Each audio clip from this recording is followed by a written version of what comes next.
ಇತಿಹಾಸ ಪ್ರಸಿದ್ಧ ಪುತ್ತೂರು ಶ್ರೀ ಮಹಾಲಿಂಗೇಶ್ವರ ದೇವರ ಜಾತ್ರೋತ್ಸವ ಏಪ್ರಿಲ್ 10ರಿಂದ ಸಂಪ್ರದಾಯದಂತೆ ಆರಂಭಗೊಳ್ಳಲಿದೆ. ಆದರೆ ಕೋವಿಡ್ ಹಿನ್ನೆಲೆಯಲ್ಲಿ ಈ ಬಾರಿ ಜಾತ್ರೆಗಿಂತಲೂ ಉತ್ಸವಕ್ಕೆ ಮಾತ್ರ ಅವಕಾಶವಿದೆ. ಹಾಗಾಗಿ ಗುಂಪು ಸೇರದಂತೆ ಕೋವಿಡ್ ನಿಯಮ ಪಾಲಿಸಿಕೊಂಡು ಉತ್ಸವ ನಡೆಯಲಿದೆ ಎಂದು ಶ್ರೀ ಮಹಾಲಿಂಗೇಶ್ವರ ದೇವಸ್ಥಾನದ ವ್ಯವಸ್ಥಾಪನಾ ಸಮಿತಿ ಅಧ್ಯಕ್ಷ ಮುಳಿಯ ಕೇಶವ ಪ್ರಸಾದ್ ರವರು ಹೇಳಿದರು. ಅವರು ಏಪ್ರಿಲ್ 10ರಂದು ಧ್ವಜಾರೋಹಣ ನಡೆಯಲಿರುವುದು.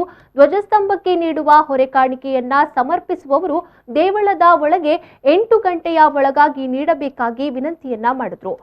ಪ್ರತಿದಿನ ದೇವರ ಬಲಿ ಉತ್ಸವದಲ್ಲಿ ಭಕ್ತಾಭಿಮಾನಿಗಳು ಕೋವಿಡ್ ನಿಯಮಾನುಸಾರ ಮುಖಗವಸು, ಸ್ಯಾನಿಟೈಸರ್ ಉಪಯೋಗಿಸಿಕೊಂಡು ಸಾಮಾಜಿಕ ಅಂತರ ಕಾಯ್ದುಕೊಂಡು ಸರದಿ ಸಾಲಿನಲ್ಲಿ ದೇವಸ್ಥಾನಕ್ಕೆ ಪ್ರವೇಶಿಸುವ ಸಂದರ್ಭಗಳಲ್ಲಿ ಸ್ವಯಂ ಸೇವಕರ ಸೂಚನೆಗಳನ್ನ ಹಾಗೂ ಧ್ವನಿವರ್ಧಕದ ಉದ್ಘೋಷಕರ ಸೂಚನೆಗಳನ್ನ ಕಡ್ಡಾಯವಾಗಿ ಪಾಲಿಸಿ ಸಹಕರಿಸಿ ಎಂದು ಹೇಳಿದರು. ಸಾಂಪ್ರದಾಯಿಕವಾಗಿ ನಡೆಸುವ ಒಂದು ಅವಕಾಶ ಸಿಕ್ಕಿದೆ.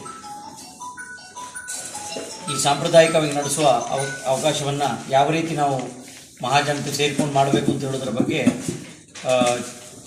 ಜನರಿಗೆ ತಿಳಿಸುವುದಕ್ಕೋಸ್ಕರ ಈ ಒಂದು ಪತ್ರಿಕಾ ಗೋಷ್ಠಿಯನ್ನು ನಾವಿಲ್ಲಿ ಕರೆದಿದ್ದೇವೆ.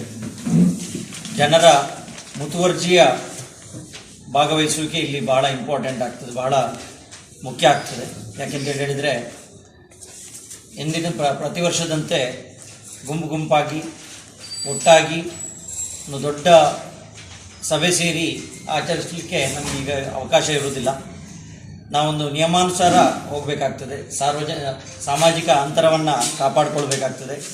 ಕೋವಿಡ್ ನಿಯಮಾವಳಿಗಳನ್ನು ಪಾಲಿಸಿಕೊಂಡು ಉತ್ಸವಗಳನ್ನು ಮಾಡಲಿಕ್ಕೆ ಮಾತ್ರ ನಮಗೆ ಅವಕಾಶ ಇದೆ. ಜಾತ್ರೆಗೆ ಅವಕಾಶ ಇರುವುದಿಲ್ಲ, ನಾವು ಅದನ್ನು ನೆನಪಿಟ್ಕೊಳ್ಬೇಕು. ಜಾತ್ರೆಗೆ ಅವಕಾಶ ಇಲ್ಲ, ಉತ್ಸವಗಳಿಗೆ ಮಾತ್ರ ಅವಕಾಶ. ಸೊ ಹಾಗಾಗಿ ಆ ಉತ್ಸವದಲ್ಲಿ ಜನರು ಭಾಗವಹಿಸಬಹುದು, ಗುಂಪಾಗಿ ಸೇರುವಂಥದ್ದನ್ನು ನಾವು ತಡೆಗಟ್ಟಬೇಕು.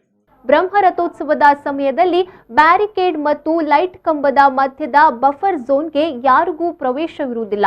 ರಥ ಎಳೆಯಲು ಸೀಮಿತ ಸ್ವಯಂ ಸೇವಕರಿಗೆ ಮಾತ್ರ ಅವಕಾಶವಿರುವುದನ್ನು ಮನಗಂಡು ಸಹಕರಿಸಲು ಕೋರಿದೆ.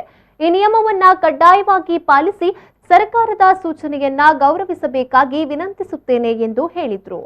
2021ರಂದು ಧ್ವಜಾರೋಹಣ ನಡೆಯಲಿರುವುದು. ಧ್ವಜಸ್ತಂಭಕ್ಕೆ ನೀಡುವ ಹೊರೆ ಕಾಣಿಕೆಯನ್ನು ಸಮರ್ಪಿಸುವವರು ದೇವಳದ ಒಳಗೆ 8 ಗಂಟೆಯ ಒಳಗಾಗಿ ನೀಡಬೇಕಾಗಿ ವಿನಂತಿ.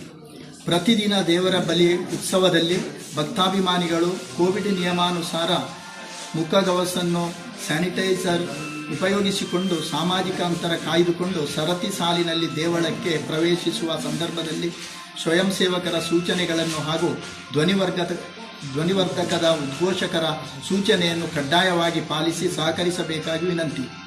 ಅಯ್ಯಪ್ಪ ಗುಡಿಯ ಬದಿಯಲ್ಲಿ ಶಾಮಿಯಾನ ಹಾಕಿರುವ ಸ್ಥಳದಲ್ಲಿ ಭಕ್ತಾದಿಗಳಿಗೆ ನೆರಳಿನ ವ್ಯವಸ್ಥೆಯನ್ನು ಮಾಡಲಾಗುವುದು.